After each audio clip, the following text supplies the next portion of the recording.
had a very lucky discovery in my research for my book on Civil War memory.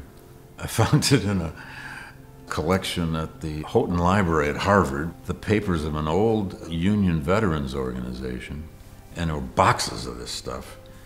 But I don't know, maybe in the second box I looked in, there was a file labeled First Decoration Day.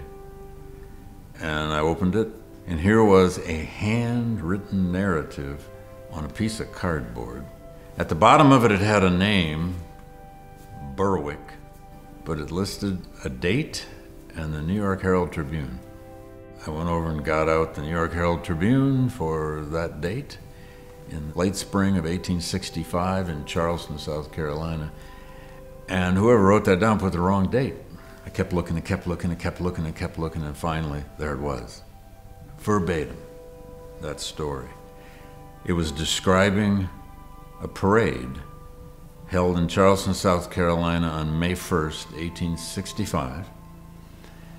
The Civil War had ended, just ended. Charleston had been evacuated by the Confederates back in February. The people left in Charleston, by and large, were all African Americans and Union troops, some white, some black.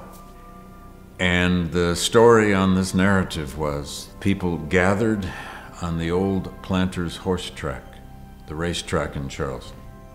It was called the Washington Race Course. And they held this extraordinary parade. In the last 6 to 8 months of the war, the Confederates had converted the infield of that racetrack into an open-air prison. And about 260 Union soldiers had died of exposure and disease. And they'd all been thrown in a mass grave out behind the grandstand of the race course. We now have photos of that grandstand. The story was just almost unbelievable when I first read it. About 10,000 people marched around the old Planters race course. And the oval is still there in a park.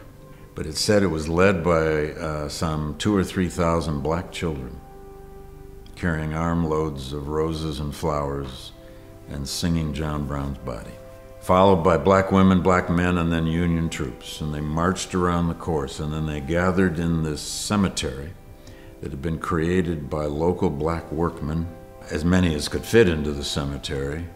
And they heard the preaching from 5 black ministers, according to this article, and a small black children's choir sang the national anthem, America the Beautiful, and 3 or 4 spirituals. After this ceremony, broke up and went back into the infield of the old racetrack and did what most of us do on Memorial Day. They had picnics, they had a speaker's stand with speeches. The children ran around. But back around the graveyard, they had built a fence all the way around it, and they whitewashed the fence, and they had an archway, entryway, and over the archway they painted the inscription, Martyrs of the Race Course. These were the freed people of Charleston paying tribute to the Union dead. And it was their way of declaring the meaning of the war. That's the first Memorial Day. All the other places that claim to be the sites, and there are numerous towns and cities, south and north, that claim to be the place where Memorial Day had its origins in this kind of ritual, claimed 1866. Now, it perhaps doesn't matter which year it was created, but it was one of those unbelievably good pieces of luck in an archive that then led me to more and more sources, and eventually to even public commemorations of this in Charleston. And now we have a marker, a state historical marker there commemorating the first Memorial Day. I've had a lot of lucky discoveries in archives, but that's by far my favorite.